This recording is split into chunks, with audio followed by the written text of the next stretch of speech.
Hello everyone, myself BC Sahu. Welcome back to my channel.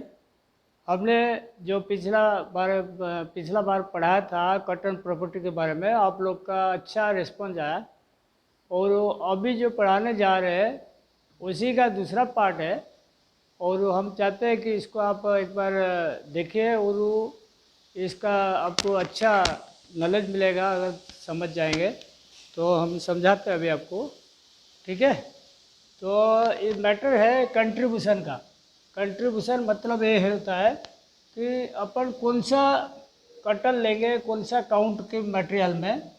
तो for example upon 30 KW का carded warp का yarn बनाएंगे। 30 KW मतलब 30 count carded warp. तो कटन अपन लिए, इसमें कटन कास्ट लिए 120 रुपया पर केजी, ठीक है। वेस्ट परसेंटेज 12%, मतलब एक कटन से अपन वेस्ट 12% निकालेंगे। तो 12% वेस्ट निकाल देंगे तो क्लीन कटन कास्ट आएगा 136 रुपया।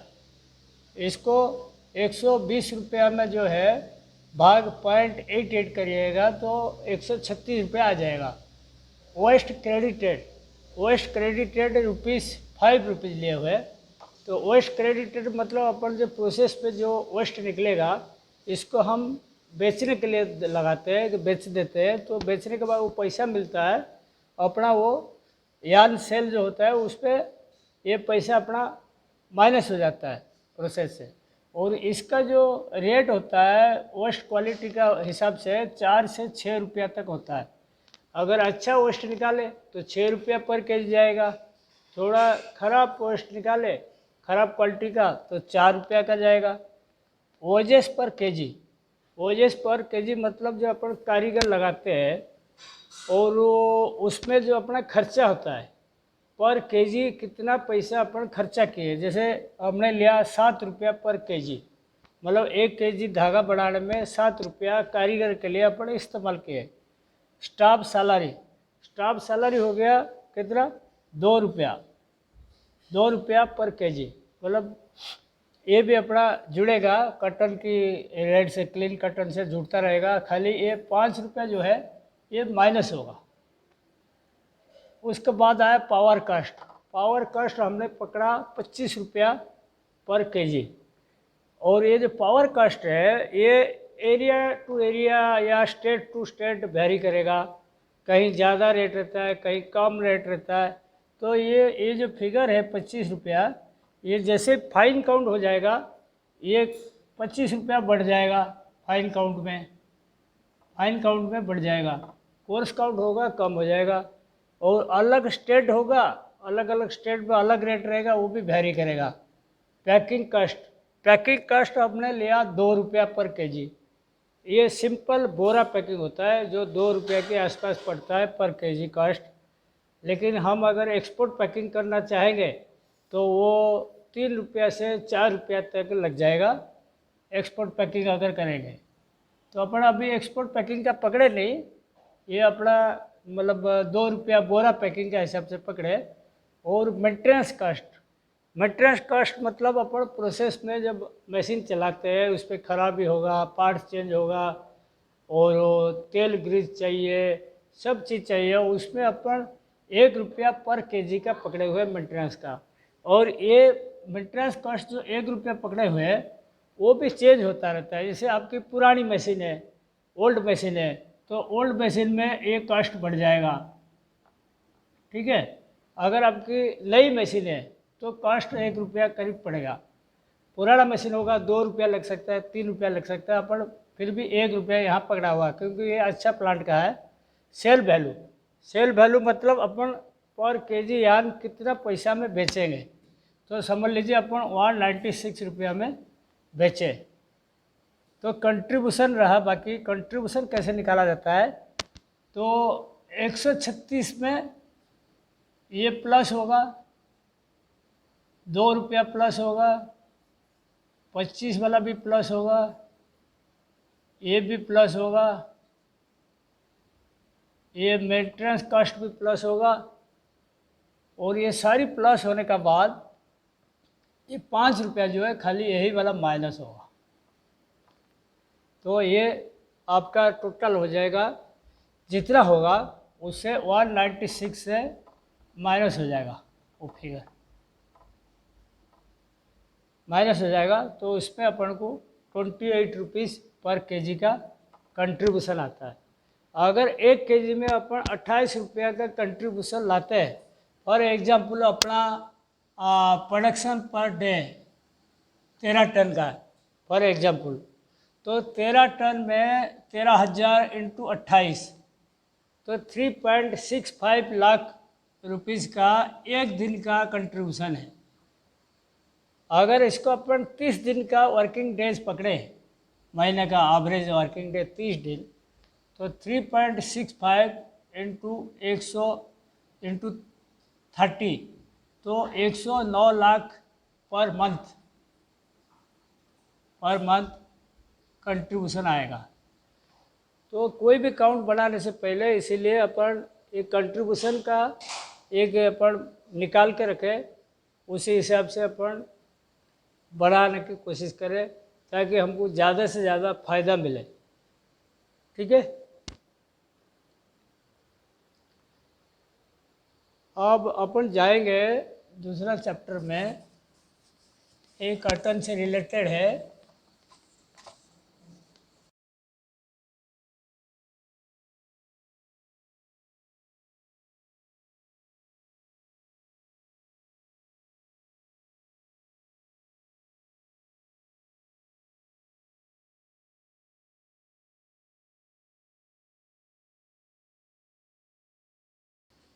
यार्न रिकवरी, उसमें क्या क्या मैटर होता है। यार्न रिकवरी अगर अच्छा रहता है अपना तो हमको अच्छा फ़ायदा मिलता है, अगर कम हो जाता है अपन को घाटा होता है।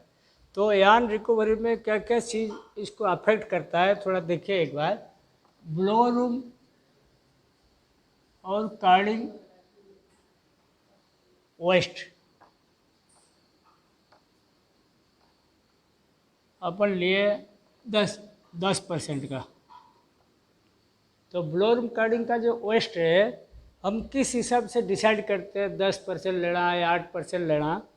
जैसे अपन मटेरियल जो यूज होगा, यान जो बनाएंगे, समझ लो एक्सपोर्ट क्वालिटी के लिए बनाएंगे, तो इसका वेस्ट ज़्यादा निकालनी पड़ेगी।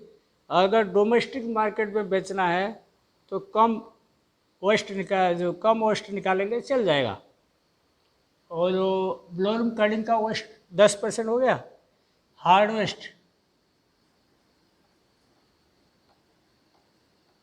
अपन पकड़े 0.65%, hard waste 0.65, drop fan, simplex, carding, fly. जो ड्रॉप फैम, सिंप्लेक्स, कार्डिंग का जो पंखा वेस्ट रहता है, जो मतलब शर्ट फाइबर रहता है, डस्ट रहता है, वो सारे मिला के 0.5% आएगा। ठीक है, उसके बाद रहा इनविजिबल लॉस। इनविजिबल लॉस जो है माइक्रो डस्ट है, वो हमको दिखता नहीं। इनविजिबल लॉस, ये अपना इनविजिबल लॉस पकड़े 0.5%। वो भी कॉटन का क्वालिटी के ऊपर डिपेंड करता है। अगर कॉटन ज़्यादा ट्रास है, ज़्यादा शर्ट फाइबर है, वो ज़्यादा फिर इनविजिबल लॉस आ जाता है। जो अपना हिसाब से बाहर रहता है वो कहीं अपन पकड़ नहीं पाते, ना वजन कर पाते। वो इनविजिबल लॉस वैरी करेगा 0.5 से कभी कभी 0.8, 0.9 तक भी जा सकता है। ठीक है, उसके बाद आया gutter waste and sweeping. Gutter waste और स्वीपिंग जो होता है, वो होता है क्या, gutter waste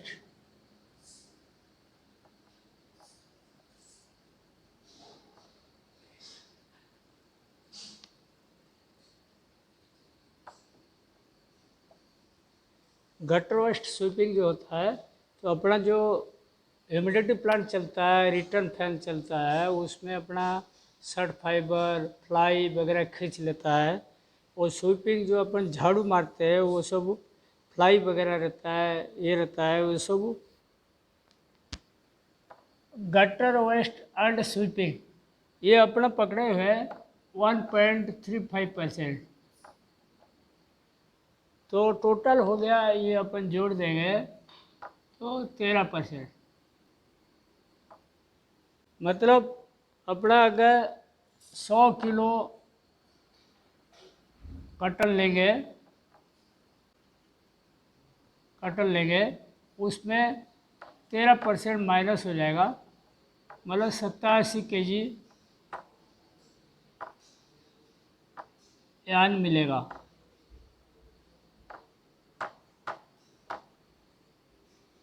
oil great.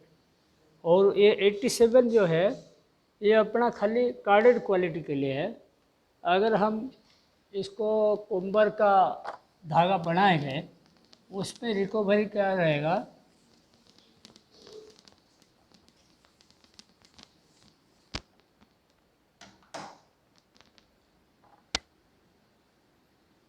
Card standard recovery 87%। हम अगर कुंबर का धागा बनाएंगे, कोम्ड यार्न बनाएंगे उसका रिकवरी आएगा 100 minus 13 minus 9%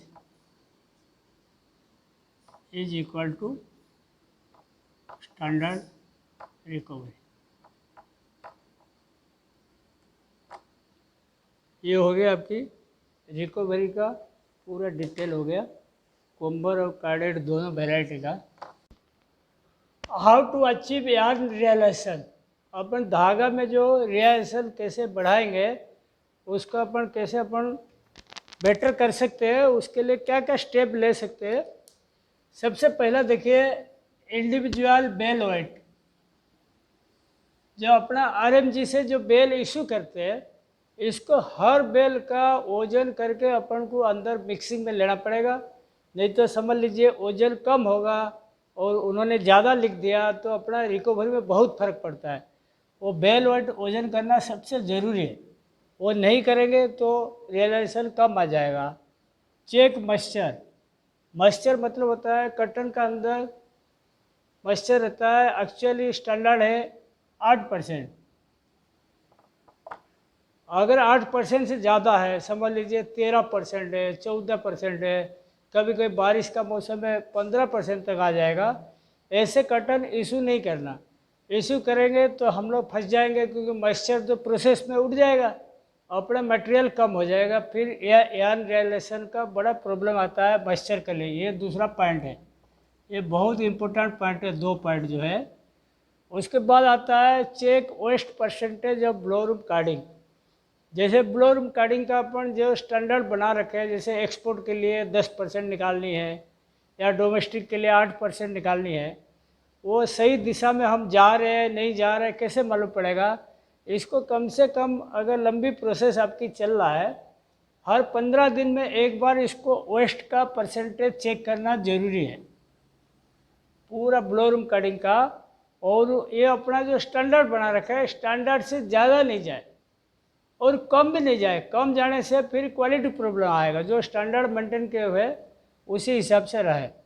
soft waste consumption, soft waste consumption मतलब जैसे कार्डिंग का स्लाइबर हो गया, ड्रिंक का स्लाइबर हो गया, सिम्प्लेस का स्लाइबर हो गया, हाँ न्यूमाफिल वेस्ट हो गया, ये सब क्या अपन जैसे प्रोसेस में चालू है ना मटेरियल, वो सारी सॉफ्ट वेस्ट दिल्ली का दिल्ली हर शिफ्ट में बार बार लेके इसको यूज़ करें ताकि ये वेस्टेज में नहीं जाए।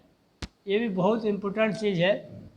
प्रिवेंशन ऑफ बॉबिन स्पाइलिंग, जैसे सिंप्लेक्स बॉबिन होता है ना, कभी कभी नीचे से फट जाता है, कभी कभी टप स्लब अप हो जाता है, तो स्लब अप हो जाता है, कभी कभी फिंगर फंस जाता है, तो वो सब चीज़ होने से क्या होता है, पूरा पूरा बॉबिन स्पॉइल्ड हो जाता है। अपन इसको फिर रोबिंग वेस्ट बनाना पड़ता है। तो उसके लिए हमको क्या करना पड़ेगा, स्पॉइलिंग रोकना पड़ेगा। कोई स्पिंडल ख़राब है, जैसे बार बार वो स्पॉइलिंग कर रहा है, तो स्पिंडल नंबर नोट करे, बेटर वो स्पिंडल बंद कर दे जब तक अपना मेंटेनेंस वाले से इसको अटेंड नहीं करवाए। उसको चला के कोई फ़ायदा नहीं। अगर कुछ स्पैल्ड बबिन बन भी गया, इसको क्या करना है, इसको हाथों हाथ इसको यूज़ करने का, ताकि रिम फ्रेम में लगा दीजिएगा, वो अपना धागा बन जाएगा, वो स्टेज में नहीं जाएगा। Ring cut, electrical fault, mechanical fault, जैसे कोई मशीन कोई गलती से रिंग कट हो गया या इलेक्ट्रिकल फॉल्ट के कारण से डब स्लब अप हो गया, ख़राब हो गया, मैकेनिकल फॉल्ट के कारण कोई एबीसी रिंग टच हो गया, रिंग कट हो गया, कोई डब डैमेज हो गया, स्लब अप हो गया, इसका सबका रिकॉर्ड मेंटेन करना पड़ेगा। रिकॉर्ड मेंटेन करेंगे तो अपन जान पाएंगे कौन सा मशीन में बार बार प्रॉब्लम आता है, उसका सुधार कैसे किया जाए, उसका हाईलाइट किया जाए, ताकि ये प्रॉब्लम बार बार नहीं आए और अपना हार्डवेस्ट ना बने। इसका ये सब चीज़ होने से क्या होता है, हार्डवेस्ट बढ़ जाता है। हार्डवेस्ट बढ़ जाएगा तो डायरेक्ट रियलाइजेशन का लॉस होता है। Control of auto corner cuts, auto corner में जो कट्स होता है, तो अपन को अगर ज़्यादा कट्स रहेगा, बार बार स्प्लाइस होगा, तो ये सब चीज़ रहेगा, तो अपना क्या करेंगे, तो ऑटो कॉर्नर का कट्स कम रखना पड़ेगा, मिनिमम कम से कम रहे, तो उसके लिए भी अपन को हार्डवेस्ट कम बनेगा। फॉर एग्जांपल, अगर अपन पॉइंट 65 कट्स आया, अगर एक कट्स अगर बढ़ जाता है, 150 हो जाता है, 200 हो जाता है, तो बहुत हार्डवेस्ट बढ़ जाएगा। तो ऑटो कॉर्नर कट्स बहुत इम्पोर्टेंट है हार्डवेस्ट कंट्रोल करने के लिए। और उस स्प्लाइस चेकिंग, स्प्लाइस हमेशा बीच बीच में चेक करना पड़ेगा। उसमें क्या कभी कभी अपर यान होता है या नीचे से धागा लगता है, एक्स्ट्रा यान अगर जाता है, एक्स्ट्रा यान जाएगा तो वो फिर हार्डवेस्ट में चला जाएगा सेक्शन में। तो स्प्लाइस चेकिंग करना ज़रूरी इसीलिए है, एक्स्ट्रा यान कभी नहीं जाए हार्डवेस्ट में। लास्ट पॉइंट हो गया control of pneumafil fan waste. Pneumafil fan waste होता है क्या, रिम फ्रेम में कोई मशीन अगर ख़राब चलता है आपके, तो उसका अपन स्पीड कम कर सकते हैं, लेकिन वेस्टेज नहीं बनाए। वेस्टेज बनाने से क्या होता है, वो फिर अपना रियलाइजेशन में फ़र्क पड़ेगा। और वो न्यूमाफिल फैन जो वेस्ट होता है, कभी कभी मिक्स मटेरियल नहीं चलानी चाहिए। जैसे 2 वैरायटी का मटेरियल चला लिए, 3 वैरायटी का मटेरियल चला लिए, तो वो न्यूमाफिल वेस्ट यूज नहीं हो पाता। तो वो यूज नहीं हो पाएगा तो भी रिकवरी का फ़र्क पड़ेगा, रिकवरी कम कर देगा, यान रियलाइजेशन जो होता है कम कर देगा। और वाईसीपी जो अपना यान कंडीशनिंग प्लांट होता है ना, वाईसीपी अपना प्रोडक्ट जो कोन लास्ट स्टेज में कोन आ जाता है, उसको अपन वाईसीपी करते हैं, मतलब मॉइस्चर दिलाते हैं। तो मॉइस्चर दिलाने से क्या होता है, यान का स्ट्रेंथ बढ़ता है, मतलब सीएसपी बढ़ता है, और उसका आराम से वो मटेरियल अगला प्रोसेस में खुल जाता है। और मॉइस्चर देने से क्या होता है, अपन को जो मॉइस्चर बढ़ जाएगा तो कंटेंट बढ़ जाएगा, वजन बढ़ जाएगा कोन का, और उसमें अपन को फाइनेंशियल भी गेन मिलता है। तो वाईसीपी का मॉइस्चर ज़रूर चेक होना चाहिए, चेक होगा तब जाके उसमें अपन को रियलाइजेशन में फ़ायदा होगा।